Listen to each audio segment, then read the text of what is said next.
하지만 이런 경우는 20명 중에 1명도 안 됩니다. 한 기수 중대에 통역병이 한 7명 있다 하면은 연합사를 간 경우는 솔직히 1명도 없는 경우가 많았습니다. 보통 자기가 전혀 생각지도 않은 부대를 가게 됩니다. 저는 특전사령부로 갔었는데 가자마자 훈련소 끝나고 좋아했는데 막 낙하산 메고 비행기에서 뛰고 이런 걸 또 한 달 동안 하고 자대 가니까 뭐 통역이랑 전혀 아무 상관없는 일을 하게 되고 제가 파병 갈 때쯤에 너 통역병이었냐? 이런 소리 들었습니다.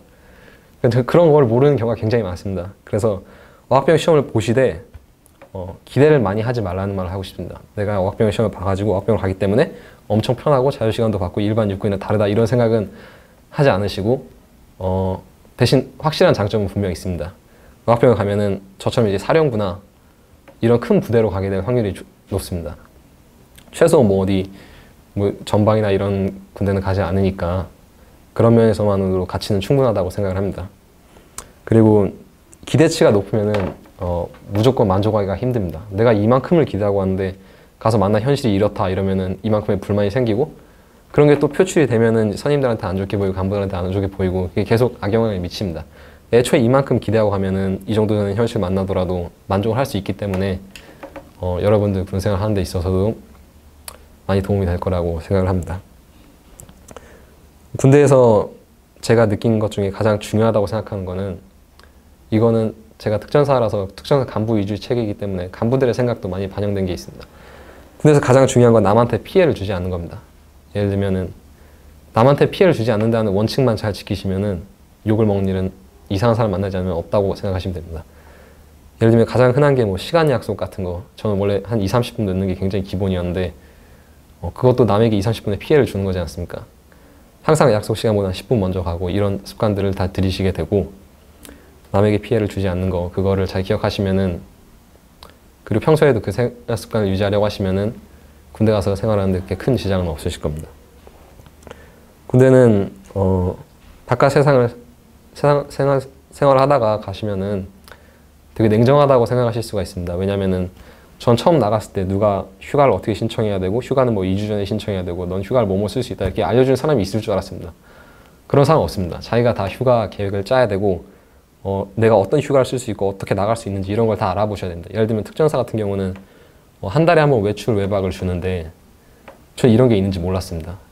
그냥 이제 공수 갔다 와서 휴가를 3박 4일 받고 나갔다가 얼마 전에 알았는데 외출을 한 번 쓸 수 있다는 겁니다. 그래서 제가 뒤늦게 신청을 했습니다. 근데 이제 행보관이 안 된다. 2주 전에 신청했는데 너는 늦게 신청해가지고 안 된다. 저는 이제 완전 나가는 줄 알고 기대하고 있었는데 끝까지 안 된다고 하니까 저는 눈물이 날 것 같더라고요. 좀 있으면 가족들 보고 친구들 볼 수 있다. 잠깐 8시간 나갔다 오는 건데도 그게 굉장히 서럽습니다. 그때 확실히 느낀 게 군대에서는 자기 일은 자기가 다 알아서 해야 됩니다. 누가 이렇게 챙겨준 사람 그런 사람 있겠지만 거의 없다고 생각을 하시고 항상 없다고 가정하시고 행동을 하셔야 됩니다.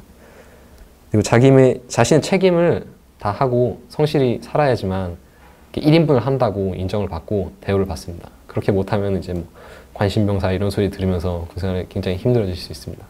그러면 그 한빛부대에서의 그 일상과 그리고 근무 환경 등에 대해서 좀 더 전반적으로 얘기해 주실 수 있나요? 예. 근무 환경은 우선은 안전에 대해서 많이 걱정합니다. 저도 처음에 그게 걱정 많이 했고 예를 들면 지금 제가 한빛부대로 4진으로 갔다 왔는데 지금 5진입니다. 여러분이 가실 때는 한 6진이나 뭐 7진쯤 되어 있을 겁니다. 근데 2진 때는 좀 위험한 상황도 몇 번 있었습니다. 근처에 뭐 폭탄도 한번 떨어지고 그때는 내전 상황이 있었으니까. 근데 지금은 내전이 거의 끝났다고 보는 게 맞고요. 특히 저희가 보르라는 지역에 수도는 아니고 보르에 있는데 수도는 주바라는 곳입니다. 보르 주변의 상황 굉장히 안정돼가지고 위험한 일은 하나도 없다고 보시면 됩니다. 그리고 같은 파병부대인 동명과 비교했을 때 제가 특전사 소속이라서 그런데 특전사는 파병 굉장히 많이 갑니다. 거기 있는 하사 중사들은 이제 짬이 좀 낮아도 파병을 한 2-3번 갔다 온 경우가 많은데 그래서 막 비교를 하는 말을 종종 하곤 합니다. 레바논에 있는 동명부대랑 많이 비교를 하는데 한빛부대는 좀 많이 떨어지는 게 사실입니다.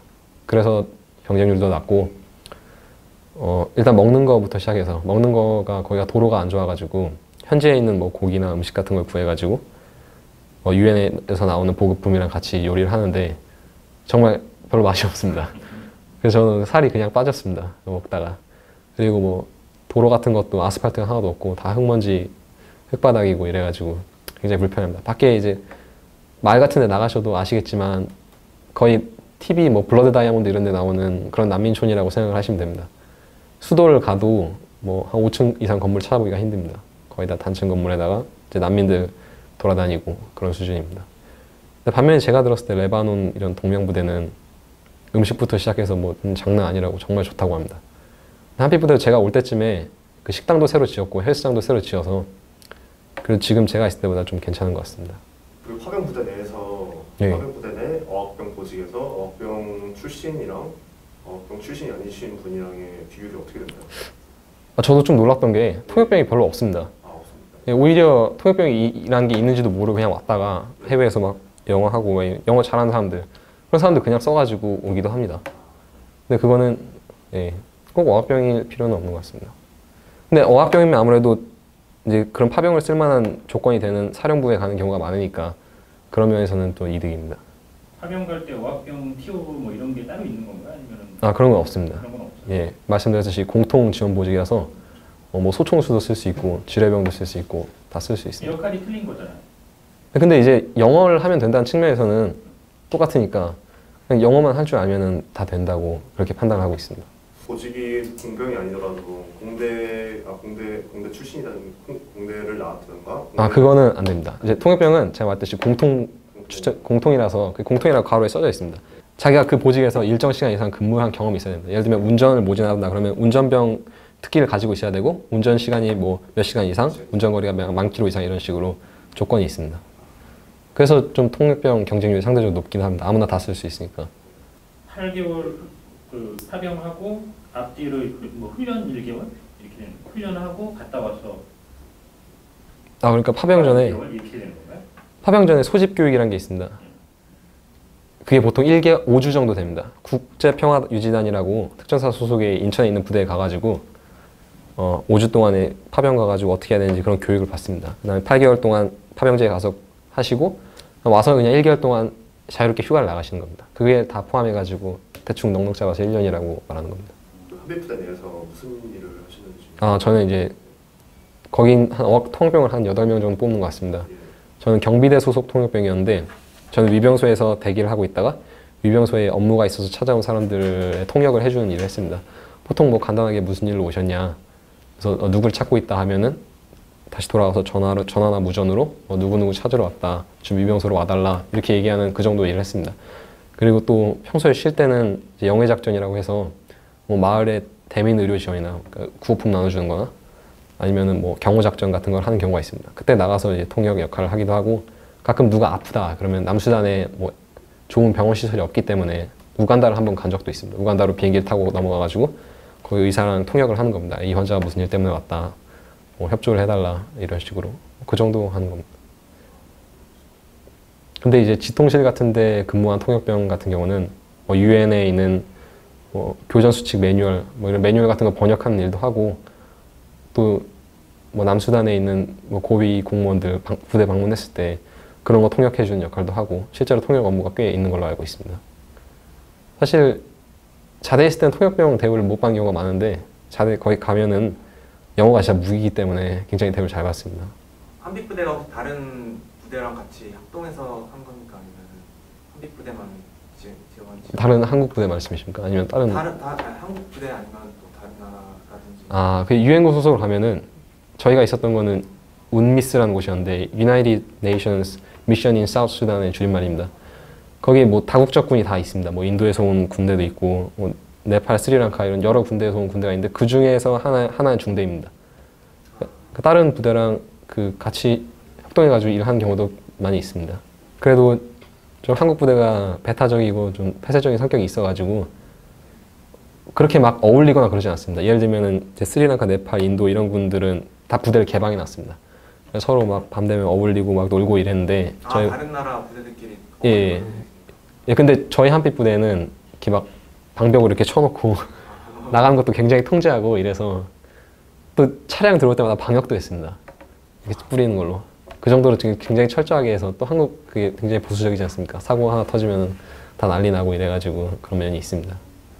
그래도 이제 본인이 노력하셔서 하시면 밖으로 얼마든지 나갈 수도 있고 예, 외국인 친구 만나는 것도 가능하다고 생각합니다. 파병 갈 수 있는 확률은 그렇게 높진 않은 거네요. 예, 확률은 확실한 케이스가 몇 가지 있긴 한데 저처럼 특전사로 만약에 오시게 되면 그럴 수도 있지 않습니까? 특전사령부로 오시게 될 수도 있는데 확률이 높고. 예, 모체 선발이니까 20대 1 정도 된다. 예, 모체 선발 경쟁은 저는 3대 1이었습니다. 정말 쉽게 온 편이고 두 번째로 막 본인의 대학이 굉장히 좋다, 막 아이비리그다 이러면은 굉장히 올 확률이 높습니다. 왜냐면 그런 사람이 군대에 많다고 하지만 사실 얼마 없습니다. 거기서 그러면 학벌이라든가 뭐 어학 성적 이거를 우선시해서 뽑는 건가요? 예, 왜냐면 실제로 사람 보고 뽑는 게 아니기 때문에 서류상으로 딱 봐도 훌륭하다 이러면은 당연히 면접이 뽑습니다. 아니라. 예, 면접 그런 거 없습니다. 다 서류입니다. 어학 성적이라든가 그런 거에 뭐 채점 기준 뭐 이런 식으로 뽑는 거야? 아니면 그냥 그건 좀 황당했던 게 저랑 같이 갔던 친구가 토익이 940이었습니다. 저는 980인데 그런 거는 그냥 성적으로 뽑는 거는 별로 없는 것 같습니다. 성적이 좋으면 좋지만 예, 절대적인 건 아닌 것 같습니다. 그럼 음식이나 그런 것들은 다 충분히 보급되는 겁니까? 예, 뭐 굶어 죽은 일은 없고요. 근데 맛이 없을 뿐입니다.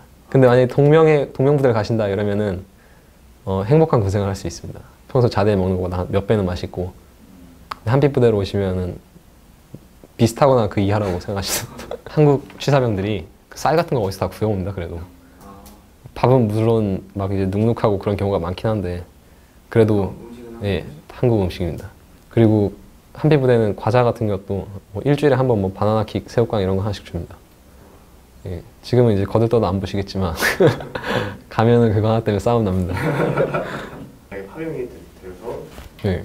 간다고 할 경우 주의해야 할 점이라든가에 대해서 말씀하실 게 있나요? 여권 미리 준비하시는 게 좋고요. 네. 그러니까 100일 휴가 때 어학 성적표랑 여권도 미리 하나 준비해 두십시오. 남수단이 비자 필요한 나라 아닙니까 혹시? 그런 경우는 군대에서 자동적으로 다 예, 다 그런 거 다 해줍니다. 아, 예. 가는 절차에 관해서는 군대에서 다 해주니까 그런 거 걱정하실 필요 없습니다. 여권만 준비하시면 됩니다. 남수단이나 레바논 같은 국가가 영어권 국가는 아닌 걸로 아는데. 예, 영어는 사실 잘 못하고 네. 아랍어를 더 많이 씁니다. 네. 그래서 레바논 같은 경우 영어 통역본도 뽑지만 아랍어 통역본도 뽑습니다. 혹시 아랍어를 할 줄 아시면은 그럼 굉장히 메리트가 됩니다. 그리고 남수단 같은 게 실제로 가면은 글 같은 것도 영어랑 아랍어로 이렇게 병행해서 써놓은 경우도 많고 사실 아랍어를 훨씬 잘하는 것 같습니다. 영어는 잘 못했습니다. 남수단 사람들. 정말 좀 잘 사는 사람들 아니면은 그냥 완전 브로큰 잉글리시를 쓰기 때문에 수도에 가시면 그래도 좀 괜찮은 일식 정도 몇 번 있고 수도 가실 일 몇 번 있을 겁니다. 그러니까 뭐 저 같은 경우는 기무반이랑 같이 업무를 했습니다. 기무반이 따로 통역병이 없기 때문에 다른 단위대에서 빌렸었는데 경비대 통역병이 2명이라서 제가 가끔씩 이제 기무랑 같이 비행기를 타고 수도로 출장을 갔습니다. 근데 그런 경우에는 수도에서 맛있는 음식도 좀 먹을 수 있고 그리고 제가 들은 바로는 그 뽑을 때 해외 체류 기간이나 그런 것도 본다는데 맞는 말입니다. 그 별로 상관없습니다. 저는 체류 기간 1년밖에 안 되는데 예. 그래도 붙었습니다. 아, 근데 당연히 많으면 좋겠죠. 왜냐면 그것도 사람이 읽는 거니까 얘가 딱 봐서 좋은 대학 나오고 해외 기능도 많고 이러면은 당연히 뽑힐 확률이 높습니다. 매번 어느 정도의 인원을 뽑나요? 그 한국 스모가 한 10명? 아니면 예, 전체 그 총 예. 아크는 아마 한두 명 정도일 겁니다. 규모가 작아서. 10명 정도는 없습니다. 저희가 있었던 곳에 통역병이 12명이었습니다. 280명 중에. 혹시 전화나 인터넷은 어떻게 사용해요? 일단은 아프리카 남수단에 있을 때 인터넷은 못 한다고 보시면 됩니다. 인터넷은 못 하고요. 근데 단위대장 뭐 소령급한테는 인터넷이 보급이 됩니다. 한 대씩. 그래서 저는 이제 경비대장님한테 허락을 받고 한 일주일에 한 번씩 1시간 정도 인터넷을 썼습니다. 근데 인터넷이 엄청 느립니다. 막 페이스북 페이지 하나 넘기는데 1시간 걸리고 1시간 오버하고 한 10분. 그리고 전화는 군 내부에 이렇게 내부 전화망이 있지 않습니까? 그걸로 각 사령부 교환대라는 곳이 있습니다. 1군 사령부 교환대, 2군 사령부 교환대, 국방부 교환대, 자기 원래 있던 자대 교환대 전화를 합니다.